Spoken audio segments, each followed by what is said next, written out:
Hey, it's me, Richie T. I'm at the Vans Warped Tour and visiting with the guys from Black Dahlia.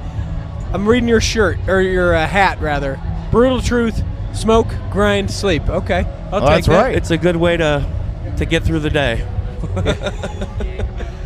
Tell me your name. I didn't ask. I'm so rude. Before we even started, Oh, I it's didn't all even right. ask your I'm name. Brian Eschbach. Okay. Trevor Cernad. Good to have you guys here. Your hands are a little sweatier than his. That's fine. Well, I'm always on the sweaty hand tip. Yeah? It's just Is it nervous? I hope It's I don't lucky. make you nervous. Mikey is holding the microphone with my non-shaking hand. Yeah. It's the only difference. This one's greasy as hell. Yeah. Can we say that on the air? I'm Yeah. sorry. No, you're fine. You can say greasy. Cool. Where are you guys from? Detroit, Michigan. Detroit. Yeah. Oh, geez. That's a sad part of the country right Yeah, now. he's like, oh man. Yeah, it is kind of destitute. It's a little bit post-apocalyptic in some parts. Like crazy. Like Yeah. I don't think people really have an idea of what it's like. Is it starting to pick up? In certain places, I think people are kind of, picking up the houses cheap and flipping them, and trying There's to rebuild. definitely development and plans in place. Yeah. A lot of people are buying up land for cheap and want to do something cool with it. So hopefully this next decade will bring some of that. I just remember reading an article maybe a year or so ago where it's like, and they're just raising city blocks because they don't want to have the slums for drug dealers and all this stuff. So just leveling them. There's like ghost towns, pretty much, Yeah. man, of just totally shattered buildings, and it's crazy to like walk around and imagine what once was there. You know what I mean? Is it like that for you in neighborhoods where you guys kind of were raised in? You're like, no, oh, you we're remember that definitely Sid's? from the- That was Sid's place. Oh, We're definitely from the here. outer Yeah. the outer limits. Yes, I grew up like 45 minutes away from Detroit, and it's just totally different. Just suburbs, pretty standard.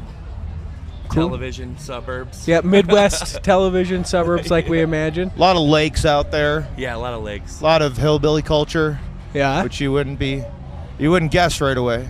But we got it in Michigan. Oh no, I'd guess it. I lived in Ohio for a while. Okay, yeah, then Oh, you know what's you know up. what's going on. exactly And what's so I going know on. you're Midwest hillbilly. I remember Yeah. one time walking up to this lady's house, and it was like right out on the lawn. It was probably a good 10-acre lot. Mm-hmm. There was a paper mache Easter bunny that was like 12 feet tall. And then as we walked from the street all the way quarter mile up to her house, it was like 75 abandoned cars, bicycles. Oh, nice. And you walk in and we meet this lady, and she's like, "Hey, I'm a leader of a church." And we were like, "Oh, that's great." I was on a religiously affiliated vacation. That's tax-free. That's Right- good for right, her. right? And all of her disciples were ducks. She lived with like 200 ducks inside of her house. Oh, so whoa. I'm a little familiar. But nothing like that up in Detroit parts, huh? The things our government will approve of. I'm going to have to start seeing what kind of message we could spread to ducks. Yeah. Hey, You're man, right. I didn't know that they And that they're was the an option. they're the perfect missionary because they do migrate. And they're cute. People like them. They Yeah. don't want to hurt them. Yeah, they're unassuming. You don't know what's people going to... want to hear what ducks are going to have to say, I'm pretty sure. Well, let's go tax-free. All right. Sounds like a plan. So is this your guys' first Warped Tour?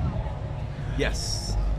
First one that we're playing. Yes. I'd been a couple of years back Uh-huh. when I was but a wee tot. Doing one of those things growing up. I think it's like a rite of passage from adolescence into adulthood. You have to spend one day in really hot sun watching really amazing music, like one time. Yeah, I mean, I went I a couple times. yeah, multiple insanity. It was like 96, 97, and 98, I think. Okay. So, awesome. Descendants, man. Come on. Is it one of those things that where you guys how old are you guys? Let's talk about that real quick. 32. Okay. 30. Yeah, so we're all about the same age. Where you came in the 90s, late 90s, and you're like, one day, like, Babe Ruth pointing out the stage, one day I'll play I on. never even thought that was possible. Dude, this is it's way cool to be here, but I had never imagined that a band I would be in would, get to the level to be featured in something like this. So it's cool. It's gone a lot farther beyond that. Awesome. Yeah. So how did it get to be then? I mean, what's the story for you guys getting together and getting here to the Warped Tour? Well, I mean, we started pretty typically, just guys that wanted to play, and we Met online. We met online. Wait, really? The power of the internet. No. Yeah. Metal Dude yeah. Chat. No, really? Metal Dude Chat. And I don't know. We got picked up by Metal Blade in 2003. Our first album came out with them. We took off on tour, never looked back.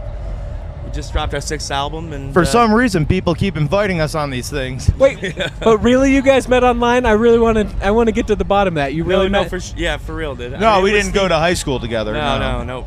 Because so many of these bands, it's like, yeah, he was the guy that I knew in high school. We palled around, or it was like, I didn't really like him in high school, but then I realized he played the guitar really well. So how does this go down? You're like Yahoo group chat. I like music. Oh, I like music too. It was more like, we're gonna have a jam down. Do you want to come down and jam with us? And like, you want to get together and jam? And then we did. I think we'd known each other from some parties and stuff before that. So was it like a chat room? Because it's not. We're talking 2003. That's before Facebook. It's like, is there like a place where people would go? 2001, man. Okay. So it was like, the AIM era was coming into full bloom. Okay. Right, that's what I'm talking about, though, is it seems like, nowadays, it's like, sure, we met on Facebook, that guy plays bass for that band, we saw his video on YouTube, and then I tweeted him and said, why don't you leave that band and come this? It was like mp3.com was the good platform for metal bands, We used to be like, well, we're doing good on mp3.com, do you want to sign us? And so you came down and jammed, and it went well? It took a few times, actually, but eventually, they asked me to join, and we at the beginning we had no idea that we were going to get signed, and it was going to turn into this whole professional band. But we were just doing it to have fun. I don't think even the idea of what we were going to do was solidified at that really, point. No. Yeah, so there wasn't a whole lot of planning, really. We just played around. It's been reactionary moves ever since. Pretty much. It's been like dominoes. The big domino was the van. We couldn't get the van for a while. The first 3 years was like, well, we want to go play somewhere, but how are we going to get there? So did you the broke days. Did you just not go anywhere, or just not wait? really? No, we just played around Michigan a lot, and I don't know. That was it. We didn't think that Mr. Big from, Fat Fish Records was going to accidentally come in the door either. We knew that wasn't going to happen, so we were just playing for fun, and I don't know. When I think about Detroit as far as a music scene, I kind of think Motown, and then I think Eminem. Yeah, Motown's awesome, man. It's a good thing to be known for. Eminem and ICP and Kid Rock also are from there. Yes. But there's a lot of cool stuff. Are also artists. Artists from there. The Swellers are from our area. They're also on the tour here. They might be ramping up over on the Ernie Ball stage right now. Yeah, they're awesome. Awesome band. Is it, for metal, is it a pretty good music town? Or where is, like, the metal town is Gainesville, Florida. The metal town is, or, Well, metal people in Texas are pretty wild about their metal. Yeah, definitely. Is it really? Yep. Like, but where? they might be a different, people altogether. Texans, there's just a whole lot of balls down there. A lot of balls, radiating balls, and it just, when the metal show happens, they start swinging them, and it's pretty insane. They start clanging them Not around. to put anyone else down, of course all we're have from great Michigan. balls. We got great balls in Michigan. I hear they have great balls in Utah. Yep. Well, we do. They wanted to have the best. On our license plate we have the best snow on earth. We wanted to have the greatest balls west of the Mississippi, but nice. They were hesitant to put balls on the license plate. Kept balls. Yeah. Keep at it. Keep at your balls. Don't just let them go. Where in Texas is the big metal town? That surprises me to hear that. San Antonio is awesome. Probably Houston's a reigning awesome king. I don't know. Because I don't think, like, when I think of different towns, I think Austin, and I don't think Austin is a metal town. Oh no, Boston's cool though. Austin's super eclectic. Lots of. Right, they give metal a shot. Town, man. Yeah. We do well where the kids are, man. So the cities, usually big cities, is where it's at. I'd say. Do you have a town all the that typical stuff that when, like, if you're looking at the Warped Tour or with other things that you guys have done, where you're like, oh man, that town, we got to go to that. On this town? one, it was yesterday because of the projected heat. You know what I mean? We're like, that was the show to beat. Was yesterday. We were dreading it. Like, we heard it's gonna be 120 on the asphalt. Just like kept saying that over and over. Well, so and it was. We were in Vegas. It was gnarly. It was pretty gnar down there. So we took the cab and went over and had a little buffet and hung out in the AC and lost a little bit of money for a while. Yeah. Meanwhile, the other guys in our band get locked out of the bus because the bus code thing got too hot and malfunctioned. So they sent out a message. They're like, if you guys are in AC out there, stay there. Stay, man. Oh my god. So we did. From what I understand, though, like it was like 120, just air and sun. It was like 150 on the asphalt. Oh yeah, it was right. It was ridiculous, cruel and unusual, inhumane. There goes the ice cart now. But it's just one of those things where you're like, yeah, but that was awesome. Like that's when an it was experience over, I'll never forget. And it went pretty well. I was very happy afterwards. I was like, guys, we did it. We did it. We didn't even suck. Didn't even suck.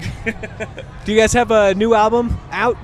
Yeah, Everblack came out right. June 11th. It's available in stores near everyone. Online, I'm sure. Online too. As well. Digital formats. Come on over to the indiemerch.com/Black Dahlia Murder and check out our stuffs. Do you guys do you like touring better or like being in the studio writing stuff? I like both, man. No, you can't. We got like one more than the other. I think I would, if I had to do one forever, not the other, I would play shows. Yeah. Yes. The moment when you're up there and it's, there's a lot of waiting around on tour, which sucks, and I think that's why most people that quit end up quitting, because all the downtime just makes you insane. But that moment when you're on stage, it's just all worth it, man. It's awesome. That's the best part of the whole thing. It's like all the sacrifice that you go through. Right then, you're like, yes. The Warped Tour, they say, is a groundbreaking thing for a lot of bands. Is there any bands that you guys have watched that you're like, wow, that band or those guys or that thing or whatever that you've been pretty impressed with? I haven't seen any new bands that really blew me away. For me, it's been all the old classic bands that I've seen. Like who? Real Big Fish. Goldfinger was awesome. That was a really good show. The Ataris were on. That was awesome. I caught the Aquabats. They were killer. Like I said earlier, Swellers are awesome. Are you guys pretty tight with them, or do you kind of keep your distance? I know some bands will be like, we party with everyone, and other people are like, we're gonna try, I think, to penetrate the lines. I want to talk to those guys. I have no idea where anyone is on any given day. That's the thing. There's like 100 buses or some stuff, and it's like a little town where you can't see for very far. Yeah. I've been one eye man, dude. I don't have any sunglasses, So every time I come out, at first I cry. Every time I step out of the bus, because you can't see anything. Yeah. And then I go with one eye, and I'm like going around looking for the bathroom and stuff. And so it's gonna be a few days until I try to hang out with anybody or aspire to do anything outside the bus, pretty much. So, but I would love to crash the ska party and just say hello and be like, "Hey guys, you're all so good." I wonder if they skank. I want to knee some butts with them. There you go. There it is. Tell people where they can find your social media and your music and all that stuff again. We're Facebook. worldwide. We're worldwide. We're everywhere. Check out BDM Metal at the Twitter. And there's also the Facebook. What is that called? Black Dahlia Murder Official. Black Dahlia Murder Official. And you can also, if this gets on the air today or we're on live, get down here right now, because we're going to go on at 3:40. Cool. You can edit that out if you want. No, you're fine. Do you guys do you do your own Twitter and Instagram stuff, or do you have other people take care of it? We do it. We do it, and that's why there's so much idiocy going on there. It's all our personal touch. Cool. Best of luck to you guys on the rest of the Warped Tour. Thank you for taking a few minutes. You have a wonderful day and stay hydrated. You, my friend. Don't sweat too much. I already Hold it am. in, dude. I am. I haven't eaten lunch. I've just drank it the entire day. I'm sweating already. I'm just talking. It's just me. You make me hot. Getting hot down here at X96. Thanks for coming. The rat. The beast. Is that right? Is that wrong? Did we get it wrong?